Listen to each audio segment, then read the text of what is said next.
Bagambibwa okwenyigira mu kkooti yali omuzannyi wa rugby Sydney Gongodio Jabi basimbiddwa mu kkooti ya City Hall mu Kampala mu maaso g'omulamuzi Edgar Kalakire. Abavunaaniddwa kuliko omugwisa Obedi ng'aweza egy'obukulu 39, omuvuzi wa bodaboda nga mutuuze wa nsimbi ziwome mu division y'e Nakawa mu disitulikiti y'e Kampala. Owookubiri ye Mondoni eri ng'aweza egy'obukulu 33 ng'ono akola gwa kutambuza bintu ku Medicinal Pharmacy nga mutuuze ku luguudo lwa Luzira Port Bell mu Nakawa mu disitulikiti y'e Kampala. Owookusatu y'Owino Joseph ng'aweza egy'obukulu 30 ng'ono mukuumi mu kitongole eky'obwannannyini nga mutuuze w'ebukoto mu division y'e Nakawa mu disitulikiti y'e Kampala. Omulala avunaaniddwa ye Kabugo Henry nga wa myaka 21, omugoba wa bodaboda omutuuze w'ebukoto mu zooni y'ekiramu Nakawa mu Kampala disitulikiti. Abaana bano ogubagguddwako gwa kutta muntu ng'era bagambibwa okuba nti nga bali wamu n'abalala abamu nga tebannakwatibwa ng'ennaku z'omwezi 5 omwezi guno ogw'omukaaga basinzira ku Upper Nagulo East Road mu Kampala n'ekigendererwa era mu bumenyi bw'amateeka ne baviirako okufa kwa Gongodio Sydney Jabi. Kigambibwa nti mwe abana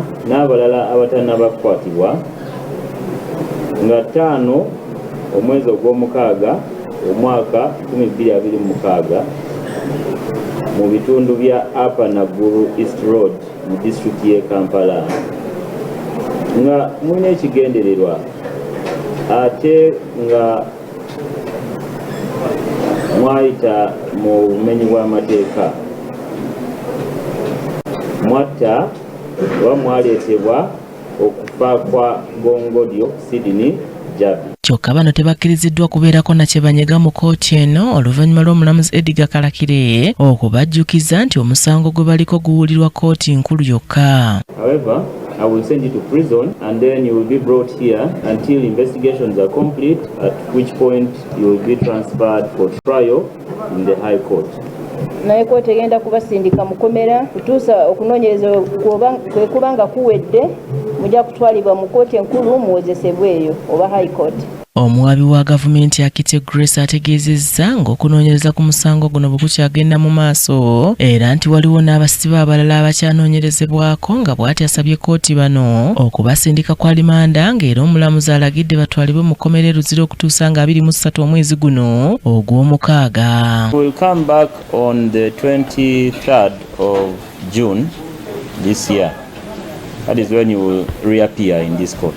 Kinajjukirwa ng'abeenyigira mu kikolwa ky'okutwalira amateeka mu ngalo batuuke okutta Sydney Gongodio Jabi eyali omuzannyi wa ttiimu y'eggwanga eya rugby kyalagibwa nga bwe bamuteebereza okuba nti yali asika akasawo ku mukyalo omu ng'era balabikira mu butambi obw'enjawulo nga bakozesa ebintu omuli amayinja n'ebityo okumukuba okutuusa lwe baamumiza omusu. Annette Nakayibaale akusakidde eggulire lino ku Racket TV Amalindirire.